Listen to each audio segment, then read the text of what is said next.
Dans cette vidéo, nous sommes dans un champ de tomates qui est en pleine production et nous allons voir de A à Z les différentes étapes nécessaires pour effectuer le tutorage de la tomate.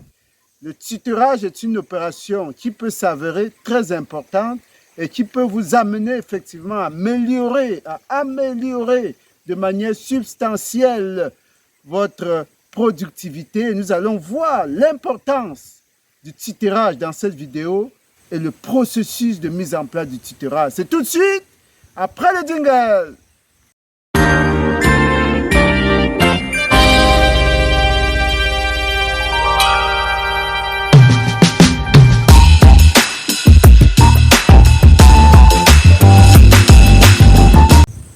Bienvenue une fois de plus, chers agripreneurs, dans cette vidéo de la chaîne des fonceurs. Ici, nous avons une petite superficie d'environ 1000 mètres carrés où nous effectuons la culture de la tomate en plein champ. Et nous sommes à la phase fructification, nouaison, c'est-à-dire la phase où les fruits sont en pleine formation. Vous pouvez le constater vous-même de plus proche. Vous voyez des grappes de fruits qui se forment un peu de partout. Et ça se fait en même temps que la floraison qui continue. Vous voyez ces grappes de fleurs-là qui continuent, tandis que les premiers fruits sont déjà bien en place. Et nous, c'est à ce niveau, qu'il y a une opération importante qu'il faut effectuer pour éviter. Et là, nous sommes déjà dans l'importance du tutorage. Le tutorage, c'est l'opération qui consiste à mettre des tuteurs pour que la tomate puisse être rangée à l'intérieur de ces tuteurs-là ou bien par-devers de ces tuteurs-là pour éviter que les fruits, justement, que vous pouvez voir, ne traînent par terre. Ça peut être une occasion de permettre aux attaques fongiques, justement, de contaminer les fruits. C'est pourquoi il est important de suspendre les fruits en hauteur à partir du tutorage pour permettre une meilleure protection. Et donc, l'opération va se passer en 4 étapes. La première étape, c'est la recherche des tuteurs. On va y aller tout de suite. La recherche des tuteurs. C'est quoi un tuteur? Le tuteur, c'est juste un arbuste ou une branche d'arbre d'environ 1,50 m de hauteur. Si vous avez une branche d'environ 1,50 m de hauteur, c'est suffisant pour faire l'objet d'un tuteur. Vous pouvez couper n'importe où dans la broussaille des branches un peu solides. Ici, nous utilisons des branches de Spondiamomba, c'est-à-dire des tuteurs utilisés dans la culture du poivre. C'est un arbre qu'on appelle érythrine. C'est un arbre qui a la particularité d'avoir des branches droites et assez solides.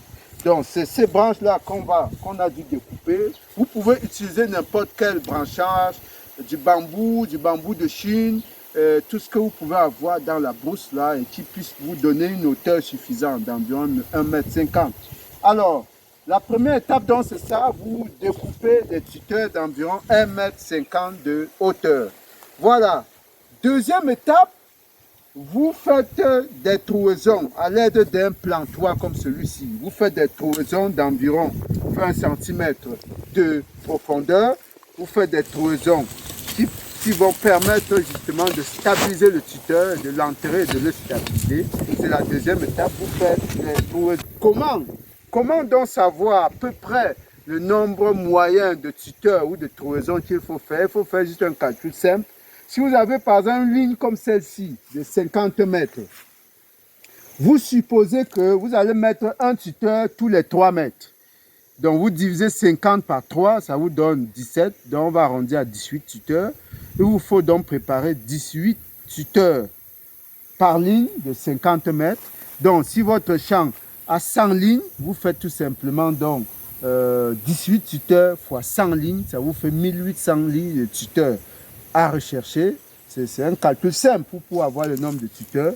Et donc, ça veut dire que les trouaisons, vous aurez tous les 3 mètres. Et la troisième étape, donc, consiste à planter tout simplement vos tuteurs dans les trouaisons.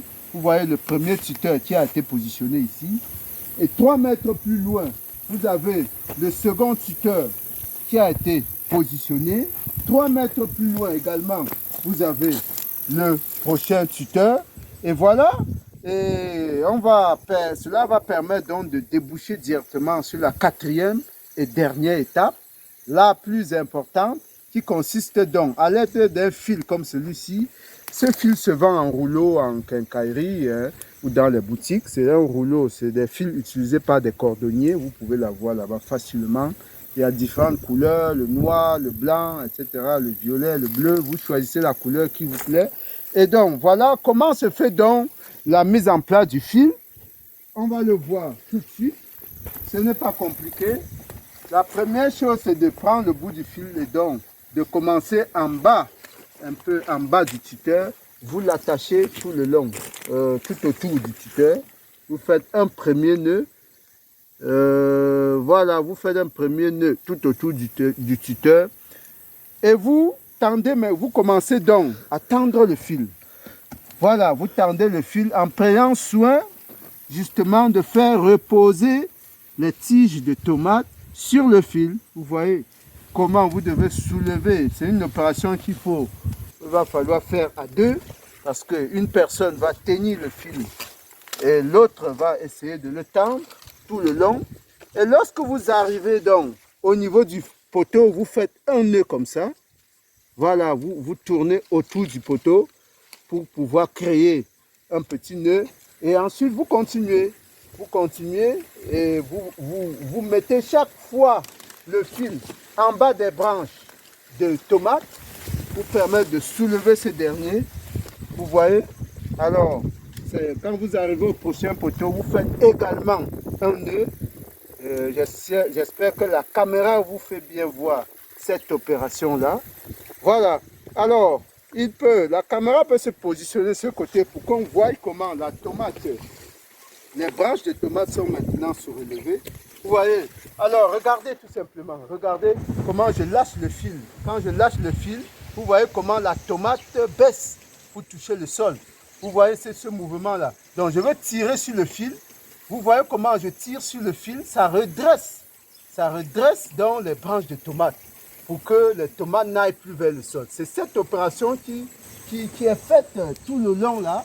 Donc, on continue. Vous voyez, on continue ici, on soulève les branches pour les déposer sur le fil. Il faut dire que c'est une opération qu'on a commencé un peu tardivement parce que, en principe, on ne devait pas laisser les tomates être autant développées avant de commencer le tutorage. Et donc, ça permet de ne pas trop stresser les plants. Donc, c'est toujours bon de commencer votre opération de manière très tôt, de manière à pouvoir permettre un attachement progressif